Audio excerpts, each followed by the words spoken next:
Hey, this is Notser, and today we're taking a look at a really close, exciting game in my Conqueror. This is the Tier 10 British battleship, and it's using the Legendary module.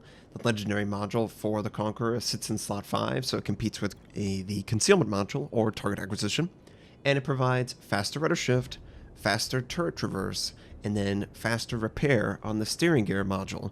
So it's supposed to encourage a more active maneuvering playstyle, something like the Vanguard, if you're familiar with that.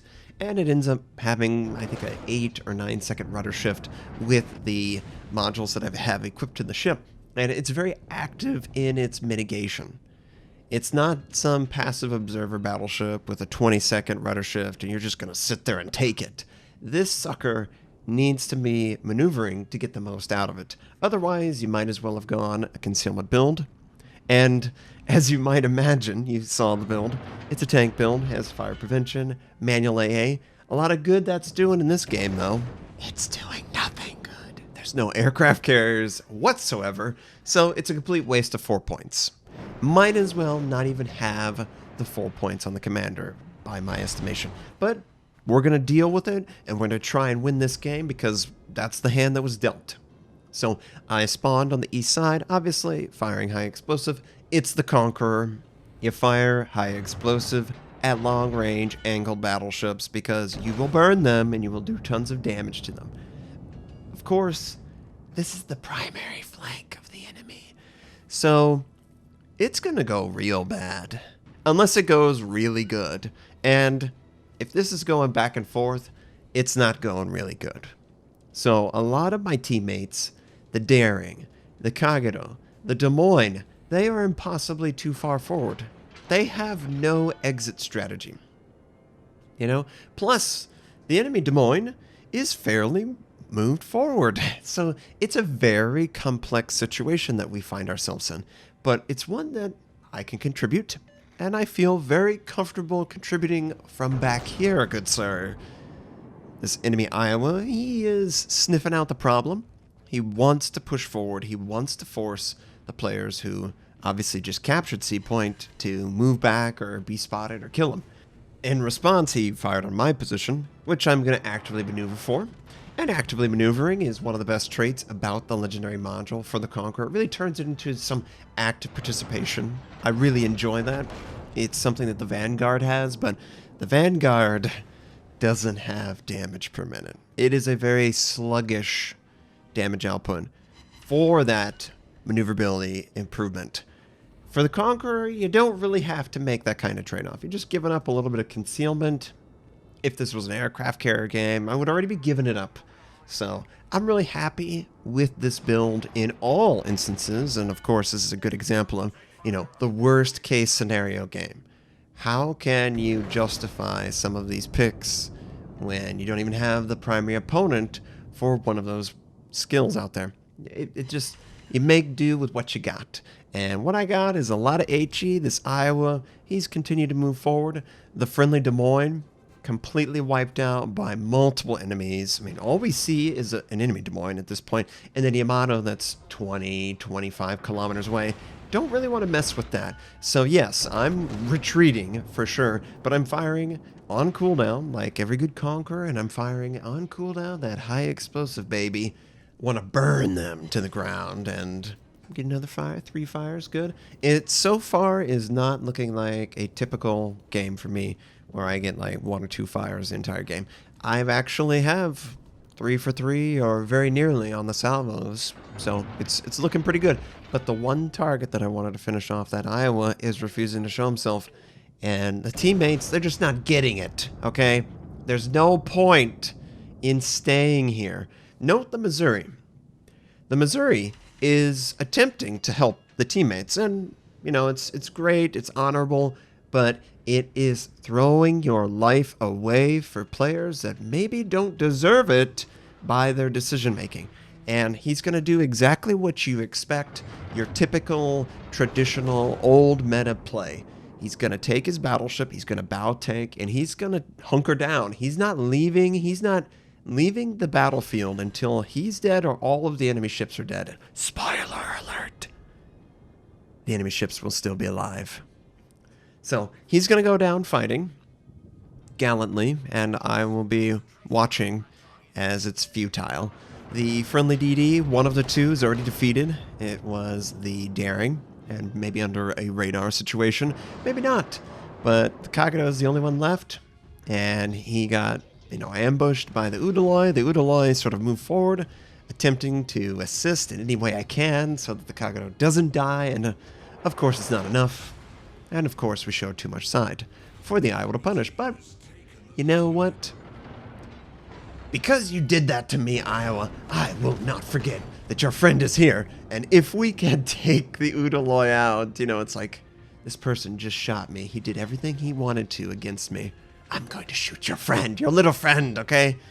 Not quite. 2 defended ribbons and 1 incapacitation. Wow, that was completely pathetic. But this is clearly the primary flank of the enemy, and oh, good God.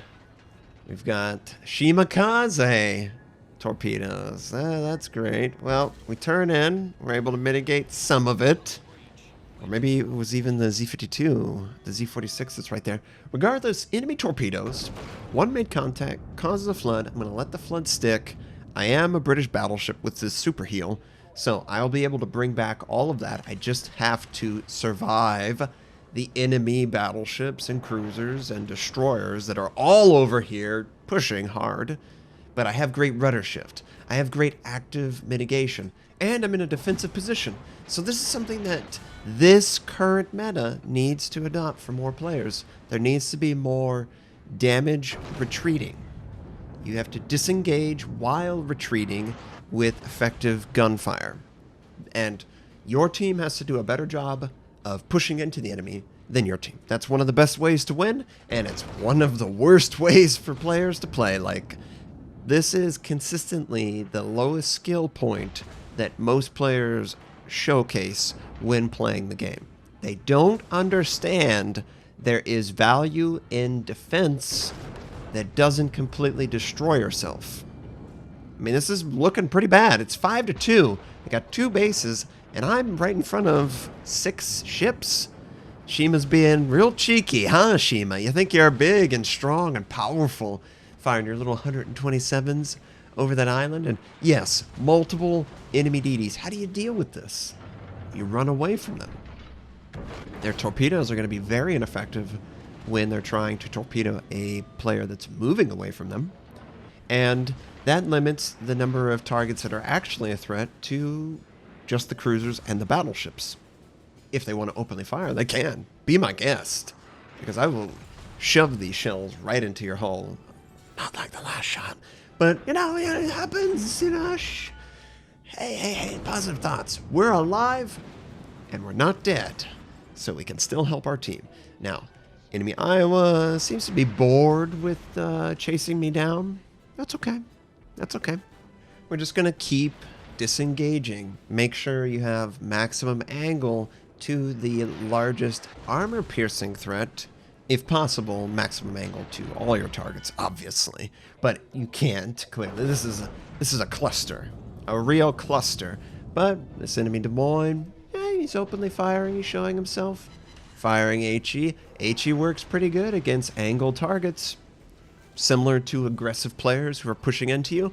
Honestly, if you're given a similar situation, the enemy is going to try and use their thickest armor against you and push forward. So high explosive does make sense in situations like this to freely fire, of course.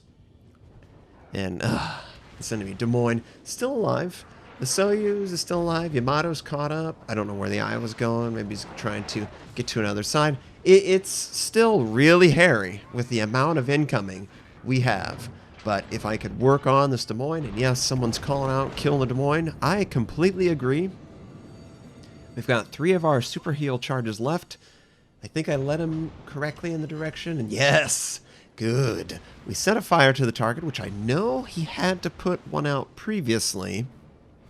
He should be dying to the fire. No.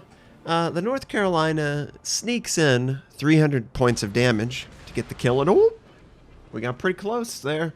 Pretty close. But let's reprint half the ship because the other half is already damaged beyond repair. We are up to 131,000 damage, which isn't too bad, and look at the way the team has worked out. They've been able to bring it back to within equal number of ships sunk. We've got 2 bases to the enemy's 1, and our point total is almost neck and neck. In fact, it is neck and neck.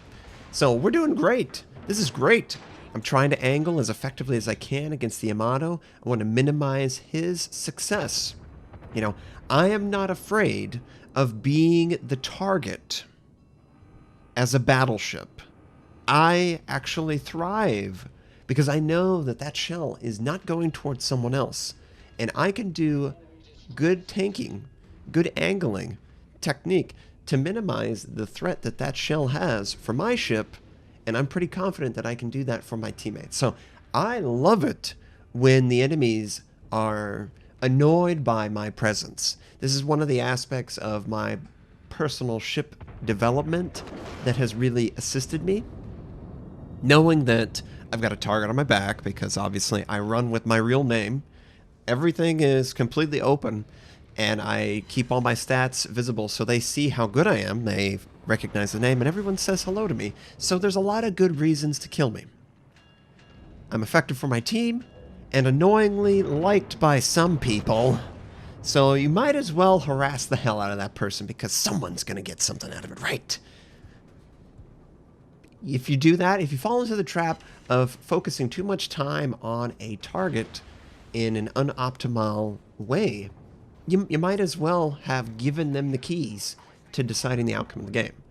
And that's exactly what I love to do, especially when I'm the defense or I'm contributing to the defensive line. I can dictate the pace this goes, because now the enemy is aggressively pushing forward. They're trying to get everything they can from the situation, but I'm not going to let that happen. I'm going to draw out the time it takes them to benefit from it. Now, our team's faltered a little bit. You know, we're not quite neck and neck. The enemy team's gotten a couple kills. These Henris are honestly pretty scary. They can burn me down real quick, and this is really hairy, but I've got high explosive. I specialize at high explosive. Oh, double fire, gotta put that out. And yes, I do let fire burn for an extended period of time. I'm a Conqueror. I got pretty good heal. And now I'm going to try and maintain good angling. And this guy, so unnecessarily aggressive with his AP usage. Why? Why? You're not going to do anything to me. Just fire high explosive. Double layer with the other Henri, set multiple fires, and burn me to the ground. Don't try to be cute. Enemy Yamato, he is suffering from multiple friendlies who are dealing with him, and they finally dealt with him. They did a great job. I am dealing with these 2 Henris, and I think I'm doing pretty good. You know, the enemy team is unfortunately contesting every point we have, and they're gaining tick rate, but we're still alive. I've got to try and draw this out another minute to get a heal, and it's very easy to do when the enemy isn't interested in being seen. But if both of them would have worked together and not been so greedy, they would have been able to defeat me. But now that they're doing it in a slow roll and they're giving time to my teammates to pick off other teammates for them, these 2 Henris now are losing all the advantages that they have.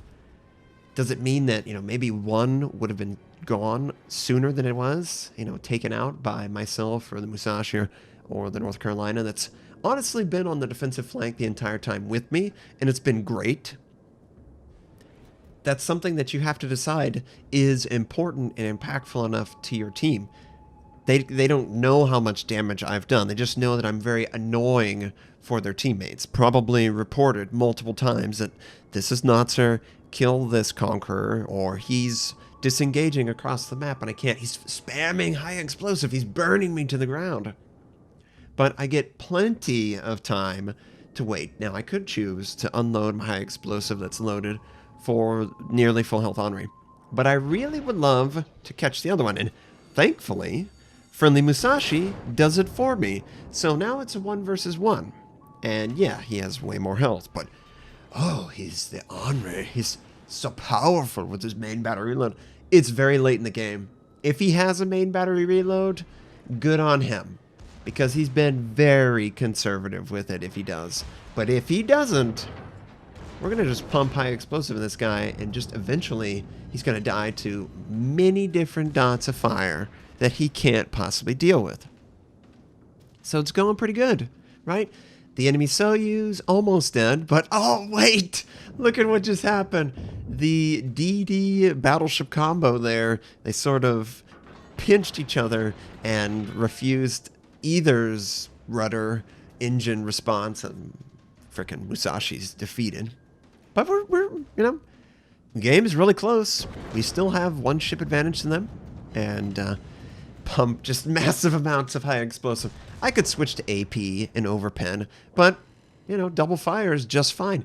We're easily able to dodge out of the way of the torpedoes. One of the advantages of a faster rudder shift is that it's easier to avoid torpedoes. It's one of the huge advantages of this build, is that I definitely notice it. We just overpin one AP shell. It's the only AP shell we fire this entire game. And ooh, now we've got a pretty good lead. Friendly DD capturing A, but that's Soyuz. He's still alive. Of course he's alive, and he's firing on me. But I'm in a pretty good position. I am attempting to throw that HE shell over the island, kill the Soyuz, and win the game. Feels pretty easy, pretty appropriate. We do get a little bit of fire on him. Unfortunately, though, the Tirpitz is out in the open, and he has a lot more health than we do, and I, of course, run into an island. Can't do anything at this point. So, what can I contribute? I could get the Soyuz killed. That's what I want to do. I know I'm going to die, and we have to compensate that. And the enemy is going to attempt to capture B, and just a little short. Of course it is. Bad guns, though, they're in position, and just in the nick of time, too, because the Soyuz finishes me off. The enemy team now has the advantage, but the last shot is able to take out the Soyuz, who would have 100% completely dropped off and not been killed, and the enemy would have kept B point contested for a minute and a half, and they would have won the game. If that kill wouldn't have happened, we don't win that game. Now, of course, if I don't die by running in the island and being out in the open, we win the game too. But at least I was able to redeem myself in the last salvo that was sent out. There's nothing else my teammates need to do. We win this game as long as they don't die. And the Daring, he's moving back. The friendly North Carolina, very far away. The friendly Z-46, I was being overtly cautious, so I just let him know, hey, if you go for C point and make sure that we have at least equal tick rate, there's no possibility that they win. And, for good measure, he's doing it. I don't necessarily know that it needed to happen, because by the time he gets here, it's, pretty much the tick would have been so close. But maybe we do need this. Maybe it was going to be that close. But the Z-46 completely 100% shuts that down. And this is a win for my team, and it's a loss for the Tirpitz. And both sides fought gallantly, but we just outlasted them. And funny enough, the North Carolina and myself were the two players from the east side of the map that survived the entire game, and the destroyers from the western side survived the entire game. Everyone else is dead, but 2 kills, 17 fires, 243,000 damage done, 2,508 base XP. Friendly Musashi did a great job too before he was defeated. We mitigated 4 million potential damage, which is great, and I love finishing on a buzzer beater, which is appropriate for the finals going on. Thanks for watching. If you would like to check out more of my content, you can click the most recent and the most relevant uploads. You can also choose to subscribe to my channel. We do daily World Warship videos, first impressions, reviews, how-tos, and news related. I stream at twitch.tv/Notser. Thank you, have a wonderful day, and I'll catch you next time.